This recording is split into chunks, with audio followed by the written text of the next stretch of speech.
Yaong gumagawa ng masama sa panahon ng paghatol, ipapadala ng Diyos sa lugar na puno ng masasamang espiritu.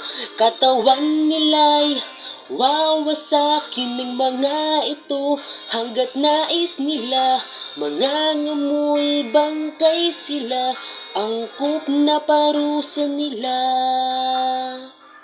Isinusulat ng Diyos ang kasalanan ng di tapat at huwad ang pananalig. Itatapon sila sa maruruming espiritu, walang muling pagsilang at liwanag. Ipokritong naglingkod sa Kanya, ngunit di naging tapat hanggang huli, ay ibibilang ng Diyos sa mga masasama. Makikipagsusyo sa masasama, magiging parte ng kaguluhan nila. Sisiguhin ng Diyos sa uli na sila ay puksain. Ang mga di tapat kay Kristo, walang pagsisikap, isasangtabi sila ng Diyos. Sila'y di papansinin, sila'y pupuksain. Sa sandaling magbago ang panahon, di na sila mabubuhay pa sa lupa o papasok sa kaharian ng Diyos. Ang wala sa pusong makitungo sa Diyos, ibinilang sa naglilingkod sa bayan niya.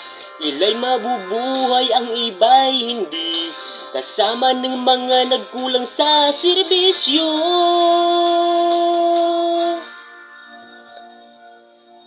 Sa huli dadalhin ng Diyos sa kaharian niya ang may isipan na kaayon niya, Kanyang bayan, mga anak at napiling saserdote. Sila ang bunga ng gawain ng Diyos, ang di nabibilang sa kahit anumang kategorya ay masasama sa mga di mananampalataya. Ano pa bang kahihinatnan nila? Nasabi na ng Diyos ang dapat sabihin. Piliin niyo ang tatahaking daan. Gawain ng Diyos ay di naghihintay sa mga di kayang sumabay. Nasabi na ng Diyos ang dapat sabihin. Piliin niyo ang tatahaking daan. Matuwid niyang disposisyon ay di maaawa kanino man.